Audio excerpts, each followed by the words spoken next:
Hello, everybody, and welcome to the GM Sports Report, your weekly podcast on all things sports, where every play counts. I'm Grant, and I'm here with my co-host Mason as we get ready to cover the latest news, headlines, and upcoming events going on in the sports world. Make sure to like, comment, and subscribe to see all things GM Sports Report. Mason, how are you doing today? I'm doing pretty good, Grant. How are you doing? I'm doing good. Got a lot of stuff to talk about. I know you just got back from your trip to Dallas to watch that crazy Giants and Cowboys game. He did make a video on that. So for those of you watching right now, make sure you go tune into New York Sports Report and watch that video that Mason made on the game day of the Cowboys versus Giants. It's a good video. So Yep. give it a watch. Thank you. Thank you. All right, so we're gonna start out this episode like how we start out every episode, and that is with our hot take of the week. So, Mason, what is your hot take for this week?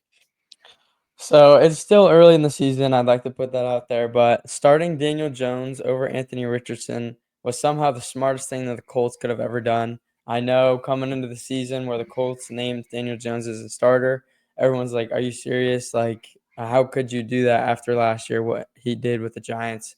But Jones has led the Colts to a 2-0 start, second in the league in passing yards with 588 yards, has a completion percentage of 71 and a QB rating of 111. So he's looking good. A lot of people are comparing this Colts 2-0 team to the Saints 2-0 from last year. So only time will tell. We'll see how they do next week. But yeah, I just huge shout out to the Colts for now. But yeah.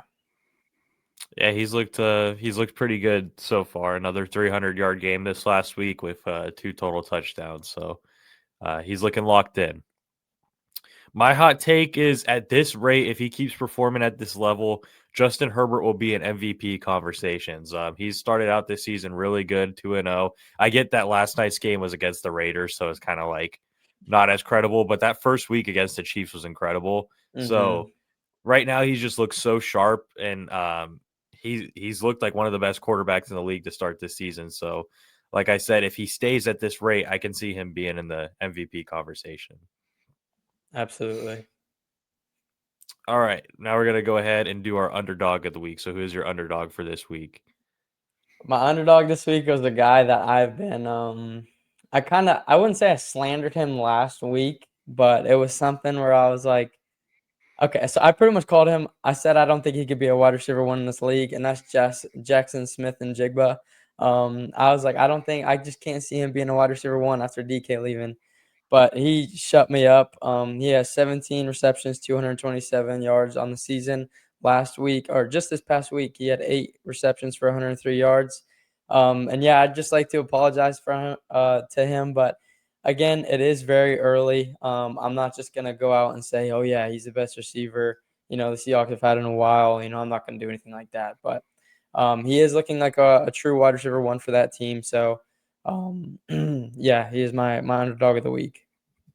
Yeah, I agree. He's looked very good, and I do think that he deserves that wide receiver one spot. I had him in fantasy last year, so when he was kind of breaking out towards the end of the year, there I became a pretty big fan of his.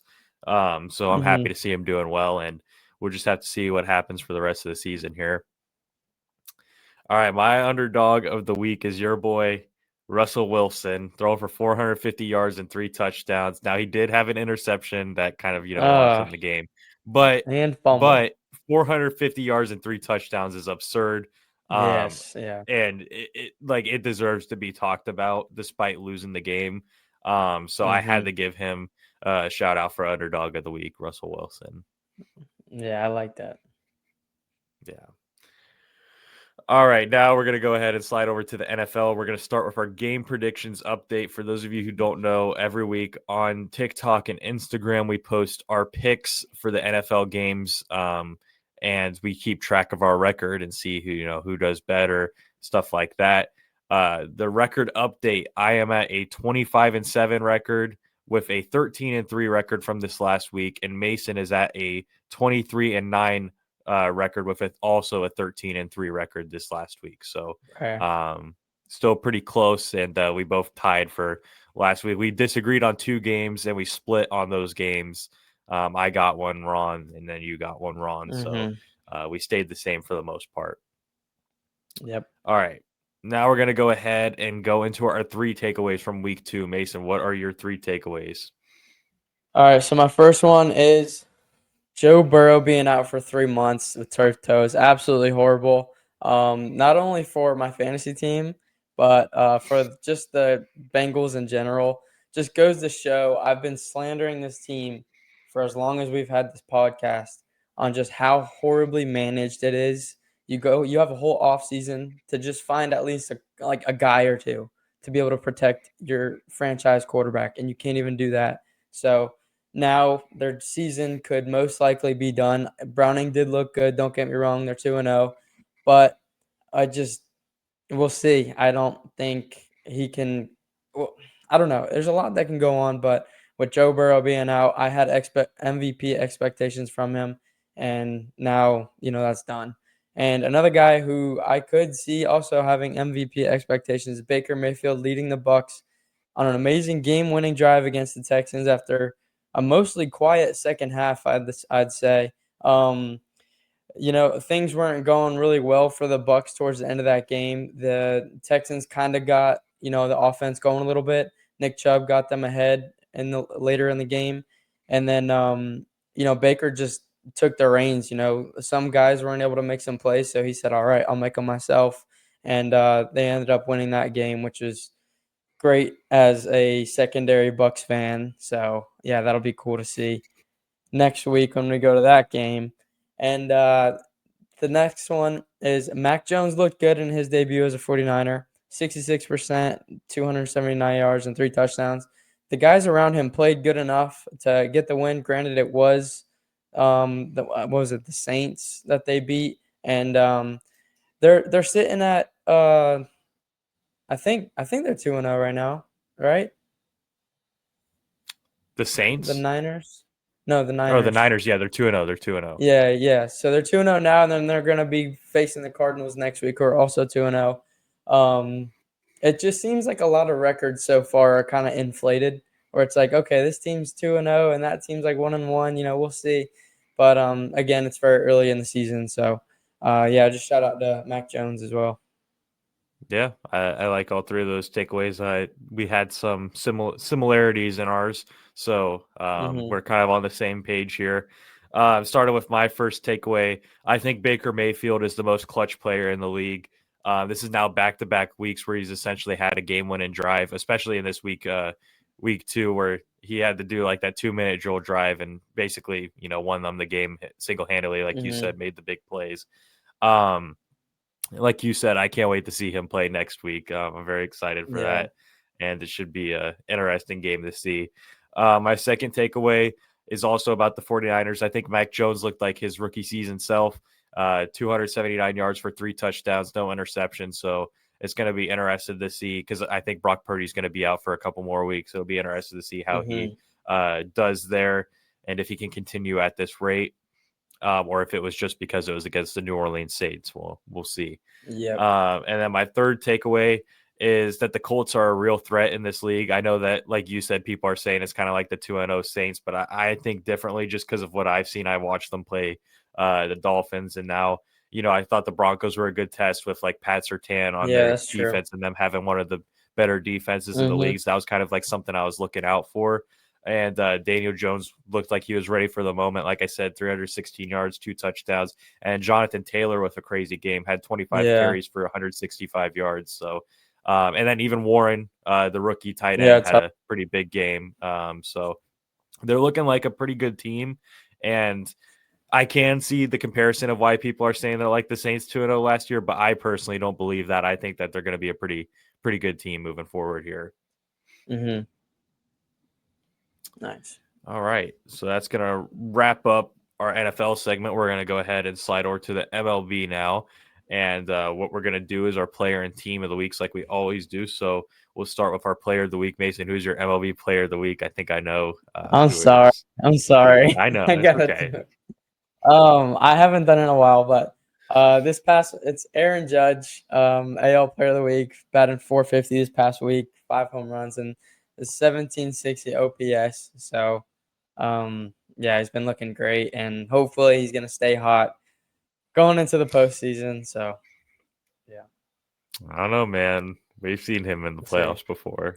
I know, I know. Um, all right, my player of the week is a guy who's pretty much had a career low year. Has not been himself for the most part of this season, but has finally started to break out of that. And that is Mookie Betts. 12 of 26 in his last week of play. 462 batting average, 2 home runs, 10 RBIs. You know, it'll only be fitting for the Dodgers for Mookie to be terrible all year, and then he just heats up right before the playoffs, and they go and make a deep Mhm. run in October. Like that's kind of been the feel Always. for the Dodgers as a team this year. I feel like they haven't been Yeah, as good as like what they've been, but you but just they're know still there. that come playoff time, they're Yeah. gonna turn it on and be the best team in the league again, and probably win another one. So it's a little frustrating, but They're in a good enough position, to where they've stayed all year to where whenever everyone mhm. start getting hot, they're not too far out of it all. Yeah. Yep. And they have been dealing with injuries, to be fair. I know Glasnow's missed a big chunk of the season. Blake Snell, man, I can't remember the last time I seen Blake Snell pitch. I don't know if he is pit back to good. I Yeah, don't watch too much Dodgers, I don't know. but Yeah, Yamamoto's had a great season, but they can't seem to win with him pitching. But like I said, I just expect them to be the best team in the NL again once playoffs start.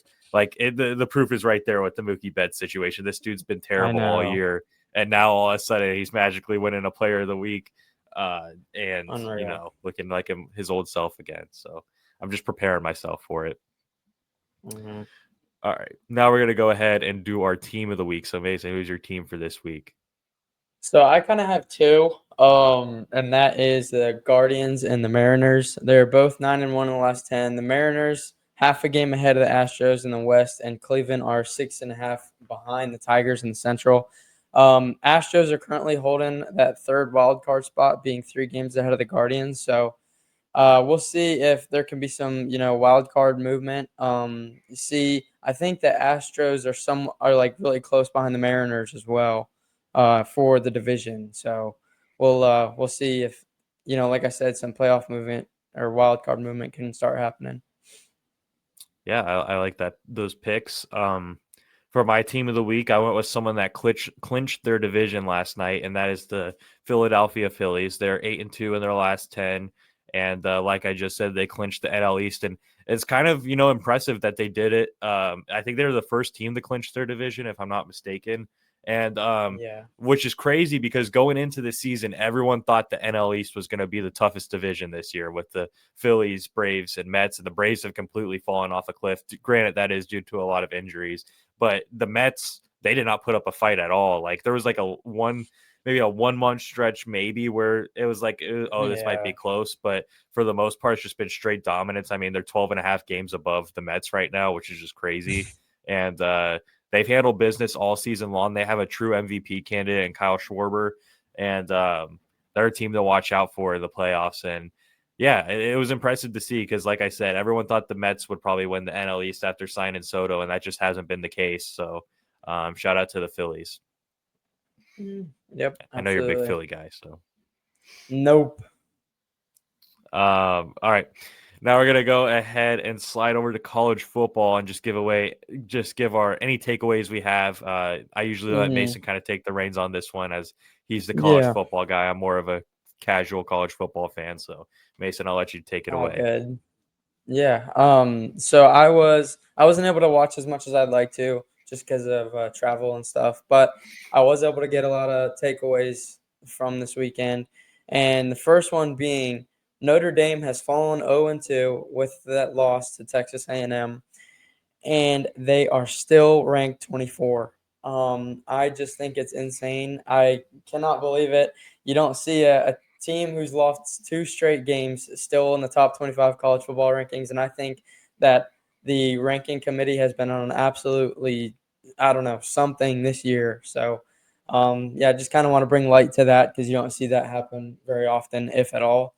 And then my next one is Georgia Tech could be titled Upset University after their win against Clemson. That's back-to-back seasons with a huge upset. Last year was FSU in Ireland for the week. I think it was 0, kickoff for Hmm. college football. And this year going against number 12 Clemson and, you know, dealing with that there. So huge shout out to Georgia Tech. They always seem to find a way to get it done. And then my next one is the Georgia Tennessee game was absolutely insane. The Tennessee kicker missed the game winning field goal from a bit over 40 yards out, and Georgia then wins it in overtime, 44-41. Great game. Can't believe Georgia, kind of sold it towards the end there. So yeah, just a wild weekend in college football again. Yeah, I like all of those takeaways. I didn't know about the whole Notre Dame thing. That's kind of crazy that they're a 0-2 Yeah. ranked team. That's kind of wow, that's wild. Hmm. Um, I have one takeaway because it was the only game I watched this Yeah. last week, and I'm interested to see what you think about this takeaway because this is just me being a casual and seeing what I've seen saying this. I think Yeah. that Carson Beck is going to be the best quarterback going into the draft next year. I think he's looked fantastic in his first couple of games here, and then beating USF, who a lot of people thought were going to be like a pretty good team after their start to the season. Carson Beck just looks sharp in my eyes. He looks like an NFL ready quarterback when I watch him. It's not like a guy with who looks like raw, like that isn't quite there yet. That's going to take a lot of development. He looks like a guy that can kind of go in right away and make an impact, in my opinion. Yeah. I get what you're saying. Absolutely.